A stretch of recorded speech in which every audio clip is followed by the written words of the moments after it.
स्थिति एक बंदूक से निशाना बनाए जाने की है। हालांकि जोंगचान को पता है कि गोली चलने वाली है, वह इसकी अविश्वसनीय गति पर प्रतिक्रिया नहीं कर सकता। डोइल उसे अपनी देवगति से और ज्यादा बार बार मारता है। जोंगचान पर भारी पड़ता है जब तक कि वह अपना संतुलन बनाए रखने के लिए लड़खड़ाता है। कुछ क्षण रुककर डोइल प्रभावित होकर कहता है कि वह वास्तव में औसत व्यक्ति से अधिक मजबूत किसी का सामना कर रहा है, क्योंकि जोंगचान अब तक उसकी घूंसे अच्छी तरह सहन कर रहा है। शायद वही सही है, लेकिन जोंगचान की स्थिति ही यह बताने के लिए काफी है कि उसकी हालत कैसी है। वह घायल कुत्ते की तरह है जिसे उसकी पीड़ा समाप्त करने के लिए शांत करना चाहिए। बेशक यह डोइल के लिए एक अच्छी बात है जो इस अनुभव का आनंद ले रहा है। गैंग ह्यूक पूरी तरह से हैरान है, सदमे में अपना सिर पकड़े हुए, क्योंकि यह लड़ाई लगभग एक दोपहर के खाने के डिब्बे के लिए हो रही है। यहां तक कि डोंगू भी अवाक है। इशारा करते हुए डोइल जोंगचान से कहता है कि वह करीब आए, पूछते हुए कि उसके शरीर का कौन सा हिस्सा तोड़ना चाहिए, क्योंकि वह जोंगचान के शब्दों को गंभीरता से लेगा। उसे चुपचाप खड़ा देखकर डोइल की आंखें इतनी भयंकर भयभीत नजर से चमकती हैं कि जोंगचान उसके सामने कांपने लगता है। वह अपनी नजरें चुराने पर मजबूर है, अपने भयंकर विरोधी से आंखें नहीं मिला पा रहा है। चूंकि वह कोई निर्णय नहीं ले रहा, डोइल तय करता है कि अब इस मामले को अपने हाथ में लेने का समय आ गया है और सोचता है कि जोंगचान का जबड़ा तोड़ना मजेदार होगा। यह पिछली बार जैसा ही हाल है, गोली चलने ही वाली है और जोंगचान इसे रोकने के लिए कुछ नहीं कर सकता। डोइल का ईश्वर जैसा मुक्का जुड़ता है, भावना ऐसे जैसे उसने जोंगचान के सिर को उसके कंधों से वाष्पित कर दिया हो। बदमाश दर्द से चिल्लाता है, अपने घुटनों पर चिल्ला उठता है। फिर भी जितना निर्दयी वह है, उसने अब तक डोइल जैसा डरावना व्यक्ति नहीं देखा था। जैसे ही उसने उसकी नजरों को देखा, वह डोइल की परछाई में एक बहुत ही चालाक प्राणी को महसूस कर सकता था। मानो वह एक मानव प्रतिद्वंद्वी नहीं है, लड़ाई की जीवंत मूर्त रूपरेखा।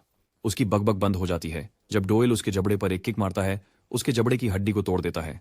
लड़ाई, या बल्कि एक तरफा संहार जारी है, जिसमें डोइल बेहोश जोंगचान की पिटाई कर रहा है।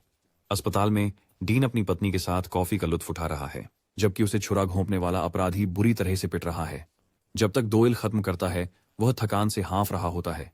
जब उनका सरगना हार जाता है तो मोटा व्यक्ति घबराहट में आ जाता है, डोइल की निगाह के सामने कुछ भी करने में असमर्थ। दृश्य टाइगर क्रू गैंग के ठिकाने की ओर कट जाता है। यहाँ बहुत सारी लाशें पराजित पड़ी हैं, जबकि एक आदमी अपने नूडल्स का आनंद ले रहा है।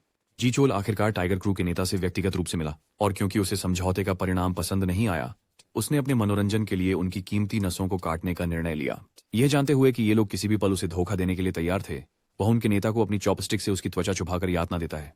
जी चोल उन्हें 2 दिन का समय देता है ताकि वे बुसान की गड़बड़ी खत्म करके उसके गिरोह में शामिल हो सकें। चूंकि उनके पास कोई विकल्प नहीं था, उनका नेता सहमति में सिर हिलाता है। जी चोल उसे घूरते हुए उसकी दृढ़ता मांगते हैं। जो जवाब उन्हें मिला उससे वे संतुष्ट होते हैं, इसलिए ये अजीब तमाशा चेहरे पर बदसूरत नजर लिए चला जाता है। जब वह जा रहा होता है तो इलग्यंग हाई के संचालन प्रमुख ह्युक चोल अपने बॉस को बताते हैं कि उन्हें बहुत सारी कॉल्स मिल रही हैं। ले रहा फोन पर जी चोल चौंक जाता है जब वह दूसरी लाइन पर अलग आवाज सुनता है। यह डुएल है और वह व्यापार की बात करता है। जैसे ही जी चोल दरवाजा खोलता है, वह देखता है कि एक आदमी उसके सामने फोन कान पर लगाए खड़ा है। डुएल उनके इलाके में आ गया। सब वे उसकी उच्च मांग में उसे ढूंढ रहे थे। उसने वहीं पर रहते हुए जी चोल के प्रत्येक आदमी को नष्ट करने का समय निकाला।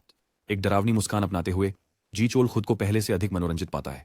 स्कूल के प्रधानाचार्य के साथ एक बैठक साझा करते हुए एक शिक्षक प्रश्न करता है कि क्या इस घटना को अनदेखा करना वास्तव में एक अच्छा विचार है। आखिरकार इस घटना में एक बाहरी व्यक्ति शामिल था जिसने कई लोगों पर हमला किया। यह एक ऐसी घटना है जो बच्चों की सुरक्षा के लिए समाचार में आनी चाहिए। जवाब में स्वार्थी प्रिंसिपल तर्क करता है कि पहले से ही अपने बच्चों को ऐसे स्कूल में भेजना माता पिता की गलती है। इलग्यंग स्कूल सामान्य स्कूल की तरह नहीं है। यह वह जगह है जहां माता पिता अपने बच्चों को भेजते हैं क्योंकि उन्होंने उनके लिए सारी उम्मीद खो दी है। भले ही उनकी जिंदगी सुधर भी जाए, इससे कोई फर्क नहीं पड़ेगा। कोई भी इलग्यंग हाई के मूल्य की परवाह नहीं करता और आगे की समस्याओं से बचने के लिए प्रधानाचार्य इसे और बड़ा मुद्दा नहीं बनाना चाहते। यह कमजोर डरपोक सोचता है कि दर्शकों को अनावश्यक रूप से शामिल नहीं होना चाहिए क्योंकि पर्दे के पीछे कुछ और गंभीर चल रहा है। और चलिए लौटते हैं हमारे लड़के की ओर, जो ऑपरेशंस प्रमुख की पिटाई कर रहा है। ह्युक चोल भारी गिरावट को झेलता है, वापस लुढ़कता है और अपने प्रतिद्वंद्वी की स्थिति देखने के लिए लौटता है। वह समझ सकता था कि डुएल ने अभी जूडो मूव का इस्तेमाल किया। फाइटर उठता है और ह्युक चोल के सामने खड़ा होता है, जिसे समझ नहीं आता कि इस आदमी की क्या मंशा है। यह वही स्थिति है जो जोंगचान के साथ हुई थी। वे उसके हमलों को आते हुए देख सकते हैं, लेकिन उनके पास उन्हें बचने के लिए जल्दी प्रतिक्रिया नहीं है। अब ह्युक चोल एक समझदार लड़ाकू है और वह स्पष्ट रूप से समझता है कि वह सीधी प्रतियोगिता में नहीं जीत सकता। हालांकि जैसे ही वह डुएल के शरीर को पकड़ लेता है, लड़ाई खत्म हो जाती है। अपनी भावनाओं में बहकते हुए ह्युक चोल ऐसा ही करने की कोशिश करता है। उसका विशाल हाथ डुएल से चूक जाता है, इसलिए वह उसे पकड़ने के लिए अपने दूसरे हाथ का उपयोग करता है। एक बार और अधिक डुएल पीछे हटते हैं, आसानी से बचते हुए, और फिर अचानक झुककर अपने प्रतिद्वंद्वी को आश्चर्यचकित कर देते हैं। डुएल उसके चेहरे और पेट पर दोनों पैर मारता है, उसे पीछे धकेलते हुए। यह सुनिश्चित करने के लिए कि वह उठने न पाए, वह ह्युक चोल के चेहरे पर निसंकोच मुक्का मारता है, उस पर बिना किसी रुचि के घूरते हुए। कुछ समय पहले उसने डोंगू के लड़खड़ाते शरीर को उठाया था। जिसे एहसास हुआ कि उसकी नाक पर जो निशान मिला है वह कुछ समय तक रहेगा, और निश्चित रूप से जब भी वह आईने में देखेगा उसे इस निशान की याद आएगी। डोइल उसे ऐसे बुनियादी सवाल पूछने के लिए परेशान करने वाला समझता है, लेकिन डोंगू वह उलझन में है। वह इतनी बार पिटाई का हिस्सा रहा है बिना कुछ किए। वह सोचता है कि यह अनुचित है कि उसे अपने शरीर पर चोट के निशान के साथ रहना है। लड़ाई के दृश्य पर लौटते हुए ह्यंगचुल खुद को संभालने में व्यस्त है, जबकि दो इल अपना जबड़ा ऊपर की ओर घुटने के प्रहार से मार रहा है। इतनी क्रूर पिटाई का सामना करते हुए ह्यंगचुल समझ नहीं पा रहा है कि दो इल के मन में क्या चल रहा है, क्योंकि वह अपने किसी भी हमले को रोक नहीं रहा है।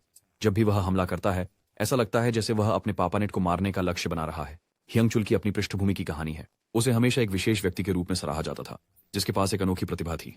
उस समय जीचुल ने उसे अपना दाहिना हाथ बनने के लिए हाथ बढ़ाया। ह्यंगचुल को उनके नेता द्वारा विशेष माना गया था, एक आदमी जिसे कभी नीचा नहीं देखा जा सकता था जब तक उसने डोइल से मुलाकात नहीं की। इसलिए वह अपने प्रतिद्वंदी को मारने की आखिरी कोशिश करता है। हमेशा की तरह हमारा लड़का अपने पैरों पर हल्का है और बच जाता है, जो उसे पहले से ज्यादा हताशा से भर देता है। कुछ और हमले होते हैं जिसमें ह्यंगचुल आक्रामक होता है, अपने प्रतिद्वंदी को मनोवैज्ञानिक दबाव में डालने के लिए जो कर सकता है करता है, उसे भ्रमित करने के लिए कुछ दिखावे भी जोड़ता है। उसकी योजना डोइल को एक मुश्किल में फंसाने की है, और जैसे ही वह ऐसा करता है डोइल के लिए केवल निश्चित मृत्यु का इंतजार है जब वह उसे जमीन पर पटक देगा, या कम से कम यही वह सोचता है कि ऐसा होगा, क्योंकि डोइल सरलता से उसके वजन को जगह में लॉक करके फेंकने को रोक देता है। विशेष चाल जिसे ह्यंगचुल ने बहुत मेहनत से लागू करने की कोशिश की, वजन बदलने की तकनीक के कारण असफल रही, जिससे डोइल अपने स्थान पर बना रहा। यह तकनीक केवल पेशेवरों को ही पता होती है, जिससे ह्यंगचुल को और भी बड़ा झटका लगता है। और अब अपने खुद के सुंदर सुप्लेक्स को देने के लिए डोइल अपनी पीठ को जमीन पर पटक देता है, जिससे उसे तेज दर्द का झटका लगता है। इस लड़के ने उसे उन्हीं के खेल में हरा दिया, ह्यंगचुल की तकनीक को पूरी तरह से नष्ट कर दिया। भले ही वजन में पूरी तरह से फर्क है, डोइल का अस्तित्व ही वास्तविकता को चुनौती देता है। कुछ होश में लौटते हुए और हमले से उबरते हुए ह्यंगचुल एक शक्तिशाली किक अपनी ओर आते हुए देखता है। डोंगू के शब्दों की तरफ लौटते हुए उसने डोइल से वादा किया कि जितना पैसा वह मांगेगा उसे देगा, बस इतना ही कि वह उसे अपना दोस्त समझे। हमारा लड़का ह्यंगचुल के शरीर को गुब्बारे की तरह दूर फेंक देता है। उसका चेहरा तब भी भावहीन रहता है जब वह डोंगू की सच्ची गुहार को सुनता है। यहां तक कि जब वह ह्यंगचुल के शरीर पर झुका हुआ है, वह उस पल को याद करता है जो उसने डोंगू के साथ साझा किया था। डोइल मुसीबत में फंस जाता है जब कई पुलिसकर्मी उसे वहीं पकड़ लेते हैं। याद है उसने बाकी लोगों की कैसे पिटाई की थी? हाँ, खैर, उनमें से एक ने पुलिस को बुला लिया। वे उसे गिरफ्तार करना चाहते हैं, तभी अचानक एक पुलिसकर्मी के चेहरे पर ईंट से प्रहार होता है। ये जीचुल है, और यह आदमी पुलिस अधिकारी पर हमला करने के लिए एक बहुत बड़ा खतरा है। दूसरा आदमी इस साइकोपैथ को गिरफ्तार करने की कोशिश करता है, लेकिन वह उसे जल्दी से एक शक्ति की तरह हटा देता है। उनके दोनों के नीचे गिरने के बाद जीचुल खुद को संभालता है, डीएल की ओर उत्साह से देखते हुए। हिंसा के माध्यम से उसने जो कुछ भी कभी चाहा सब हासिल करके गैंग लीडर मानता है कि यह जीवन जीने का सबसे आसान तरीका है।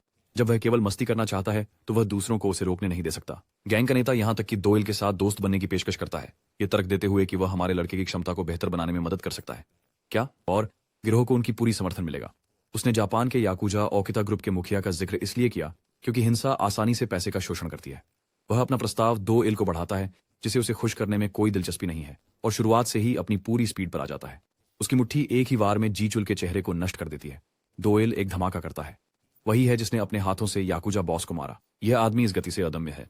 मुख्य प्रिंसिपल के संबंध में हुई बातचीत पर वापस आते हुए वह याद करता है कि उसने एक कांग्रेस के सदस्य के साथ एक पेय साझा किया था। मुख्य प्रिंसिपल का मानना है कि उनके स्कूल का एक छात्र शीर्ष व्यवसाय क्लबों से महत्वपूर्ण जानकारी चुराने के लिए जिम्मेदार है। जहां तक लड़ाई का सवाल है, यह जानकर आप चौंक जाएंगे कि जीचुल ने वास्तव में समय रहते 2 इल के हमले को रोक दिया। अपने चेहरे पर मुस्कान उकेरते हुए गैंग का नेता समझ जाता है कि 2 इल प्रस्ताव को मनोरंजन नहीं करना चाहता। 2 इल उसे एक घूरने वाला तोता कहकर गाली देता है, जो बार बार वही बात किसी को सुनाता रहता है, जो वास्तव में हाई स्कूल का छात्र नहीं है। हमेशा की तरह हमें एक विस्मयकारी जानकारी मिलती है, जिसकी मुझे उम्मीद है कि यह अब तक देखी गई किसी भी चीज से अधिक मनोरोगी होगी। एक युवा जीचुल ने यह समझ लिया कि हत्यारे बुरे नहीं होते, क्योंकि मौत जीवन का हिस्सा होती है। इतिहास के सबसे प्रसिद्ध हत्यारों में से एक अल्बर्ट बंडी ने तर्क दिया कि उसने केवल अपने पीड़ितों की मौत के समय को बदला। अल्बर्ट बंडी 30 महिलाओं की हत्या के लिए जिम्मेदार था। हालांकि इस कमीने जीचुल ने एक शिशु पर उबलता हुआ पानी डाला। जीचुल मूलतः एक इमो था, जिसने कम उम्र में चीजों को हद से आगे बढ़ा दिया, और इसे एक चरण बनाने के बजाय उसने इसे अपना पूरा जीवन बना लिया। उसे दूसरों की हत्या करना वास्तव में कूल लगता था, जो उसकी पागलपन को अच्छी तरह से दर्शाता है। जब उससे पूछा गया कि उसने अपने भाई को मारने की कोशिश क्यों की, तो जीचुल ने जवाब दिया कि उसे जी हो की बकवास से चिढ़ होती थी। हालांकि कई बार बच्चे को चेतावनी दी गई, लेकिन वह सुनने से मना करता था, इसलिए वही गलत था और उसे इसकी सजा भुगतनी पड़ी। अब जीचुल की स्थिति उस प्रसिद्ध सीरियल किलर के समान थी। उसे अपने अपराधों के लिए दंडित किया गया और अंततः अपने कर्मों के परिणाम भुगतने पड़े। हालांकि दुनिया में कई लोग बिना परिणाम भुगते स्वतंत्र रूप से काम करते हैं। उदाहरण के लिए साकाई बुशिरो, ओकिता के समूह के एक आक्रमण नेता, वही व्यक्ति जिस पर दुश्मन संगठन के 7 सदस्यों की हत्या का संदेह था। हर मुकदमे में उसे कभी दोषी नहीं पाया गया। युवा जीचोल ने ध्यानपूर्वक देखा कि कई राजनीतिक हस्तियों को वह सजा नहीं मिली जो उसे मिली थी। तभी उन्होंने यह अपना जीवन लक्ष्य बना लिया कि वह जितना हो सके उतना धन और शक्ति प्राप्त करें, ताकि वह सजा भुगतने के परिणामों से मुक्त हो सके, ताकि वह दूसरों के लिए मृत्यु का समय तय कर सके, ताकि वह ईश्वर बन सके। बड़ा होकर वह अपने छोटे भाई के साथ बातचीत करने के लिए लौटा, जिसका आधा चेहरा उसके बड़े भाई के हमले के कारण पूरी तरह से खराब हो गया था। जी चोल इस रहस्य को प्रकट करता है कि उसने अपने छोटे भाई को मारने की कोशिश क्यों की। यह इसलिए था क्योंकि वह नहीं चाहता था कि वहां उसका दूसरा संस्करण हो। आखिरकार उसकी समझ में दुनिया में केवल एक ही भगवान का होना सही था। अब डोएल के सामने खड़े होकर गैंग के नेता ने अपनी विचारधारा प्रकट की, लेकिन डोएल को फर्क नहीं पड़ता और वह एक तेज किक के लिए जाता है, जिसे उसका प्रतिद्वंदी वास्तव में बचा लेता है। वह डोएल के हर वार को पकड़ लेता है। हालांकि जी चोल पूरी तरह से इस मुठभेड़ से अनहोनी से बच नहीं सका, न कि वास्तव में उसके सिर पर एक घाव हो गया। जी चोल इस बात से हैरान है कि उसका प्रतिद्वंदी उससे भी जल्दी कैसे चल सकता है, जिसे डोएल स्पष्ट करता है। वह उस कमबख्त को यह भी साफ करता है कि वो बस मजाक कर रहा है, लेकिन अब उसे शक होने लगा है कि जी चोल साधारण व्यक्ति से परे है। इसके लिए बॉस स्वीकार करता है कि उसने अपने जीवन में कई लोगों से आगे बढ़कर हासिल किया। वह वही है जिसने योंगब्यूंग को हरा दिया और अपनी हर चाल में खून की लकीर छोड़ दी। और फिर भी यह पहली बार है जब वह किसी ऐसे व्यक्ति से मिला है जैसे डोएल। उसे एक दिलचस्प व्यक्ति मानते हुए जी चोल पूरी गति से उन पर आक्रमण करता है। डोएल के घूंसे जैसे ही एक प्रसिद्ध प्रहार करता है। डोएल वास्तव में प्रभावित होता है कि जी चोल ने उनके हमले की नकल कर ली, लेकिन इससे कोई फर्क नहीं पड़ता क्योंकि हमारा लड़का उसे एक और प्रहार से उड़ाकर गिरा देता है। जी चोल एक क्षण के लिए हकलाता है, उसके चेहरे पर और खून बह रहा है, लेकिन वह हार के कोई निशान नहीं दिखाता। वह डोएल को गिराने की कोशिश करता है, एक हमला जिसे आसानी से टाल दिया जाता है। लेकिन फिर अगली चाल में यह डोएल को बचने में थोड़ी परेशानी देता है, क्योंकि उसका प्रतिद्वंद्वी हर बढ़त के साथ उस पर हावी होने की कोशिश कर रहा है। जी चोल अपने चेहरे पर मुक्का खा लेता है, लेकिन वह इसे नजरअंदाज कर देता है, अपनी गति में बढ़त हासिल करते हुए। जी चोल उसे चेहरे पर घुटना मारने की कोशिश करता है। डोएल झुक जाता है और लड़ाई की स्थिति का विश्लेषण करता है। जैसे जैसे यह लड़ाई चलती रहती है, उसके प्रतिद्वंदी समय के साथ अधिक शक्तिशाली हो जाते हैं, जिससे जी चोल का सामना करना डरावना हो जाता है। गैंग लीडर एक ताकतवर प्रहार करता है जो डोएल की गति की बराबरी करता है, जो पहले से ही बेहद तेज है। डोएल सोचता है कि यह अचंभित करने वाली बात है कि कोरिया के एक हाई स्कूल में ऐसा विशेष प्रतिभा रखने वाला व्यक्ति मिल सकता है। जी चोल फिर से आक्रामक हो जाता है, अपनी गति को इस तरह से बढ़ाते हुए जैसे उसे लगातार बढ़ावा मिल रहा हो। फिर भी उसके हमले के तरीके आसानी से मुकाबला किए जा सकते हैं, इसलिए डोएल उसके हर प्रहार से बचने में सफल हो रहा है। उसे पता है कि जी चोल असली मुक्का तैयार कर रहा है, जो उसने फेंके गए हल्के प्रहारों के नीचे छिपा रखा है, लेकिन वह इसे सतही दृष्टिकोण कहता है। जी चोल डोएल को बाएं हुक से चौंकाने की कोशिश करता है, जो उसे काफी हद तक आश्चर्यचकित करता है, क्योंकि यह हमला सफलतापूर्वक जुड़ता है और डोएल को पीछे धकेल देता है। इससे जी चोल को आत्मविश्वास मिलता है, यह घोषित करने का कि वो एक ऐसी अजेय शक्ति है जो सबको पार करने के लिए नियत है। अच्छा, मुझे कहना होगा, ये कहानी डराने के लिए छलांग लगाने के क्षण देखना पसंद करती है। अभी जो हमला हुआ, ऐसा लगता है कि डोएल ने उसे पकड़ लिया और वह जी चोल की परेशान करने वाली बकवास की निंदा करता है। हमारा लड़का उस बदमाश को झुकाता है, ये बताते हुए कि भले ही वह साधारण न हो, फिर भी वह अपनी सीमाओं के साथ एक घरेलू कुत्ता मात्र है। उसकी गुस्से वाली बातों को सुनकर जी चोल का शरीर भयंकर क्रोध से उबलने लगता है और एक पल में तुरंत वह अपने चेहरे के दाहिने हिस्से में एक तेज सनसनी महसूस करता है। वह यह समझ नहीं पाता कि यह कैसे हो सकता है, भले ही उसने अपने प्रतिद्वंद्वी की हरकत को महसूस भी नहीं किया था। उसके लिए डोएल एक अवतार की तरह दिखता है, मौत का प्रतिनिधित्व, एक भयानक प्राणी जो जी चोल को उसकी अस्थिरता की याद दिलाने आया है। शून्यता में डूबते हुए जी चोल को एहसास होता है कि वह वही सजा भुगत रहा है जो हर हत्यारे को भुगतनी पड़ती है। उसका शरीर डोएल के प्रत्येक हमले से नष्ट हो जाता है। जब यह हो रहा है, ऊंग सोक, जो नामपो यूरिम गैंग में दूसरे स्थान पर है, यह देखने के लिए आता है कि क्या चल रहा है, क्योंकि उसने जी चोल से कुछ नहीं सुना है। वह टिप्पणी करता है कि सेओक-डो जैसे किसी के साथ जुड़ना लोगों को एक आपदा तक ले जाने के लिए नियत है। अपनी भयावहता और आश्चर्य के बीच वे जमीन पर पुलिस वालों के शव देखते हैं और उसके ठीक आगे डोएल उनके बॉस के ऊपर खड़ा है, जिनका शरीर अब मरम्मत से परे विकृत हो चुका है। ऊंग स्योक के पास कहने के लिए शब्द नहीं है, वह उसके सामने के दृश्य को समझ नहीं पा रहे हैं, जबकि डोएल उसे अपनी ठंडी नजरों से घूरता है। 11 देशों में नामपो उरीम के नेता जू ह्यून इस दृश्य से हैरान है। ऊंग सुक टाइगर क्रू गैंग के अवशेषों को देखकर भयभीत है और अब जी चोल की स्थिति देखकर यह कहना सुरक्षित है कि उसे स्थायी क्षति हुई। उनके नेता ह्यून वह थे जिन्होंने हस्तक्षेप कर उसे रोका। वह वही है जिसने जी चोल को दयनीय बना दिया। लेकिन ऊंग सोक सोचता है कि उस व्यक्ति को स्वतंत्र छोड़ देना सही कदम था या नहीं। समझदारी से ह्यून तर्क करते हैं कि उन्हें बिना योजना के काम में नहीं लग जाना चाहिए।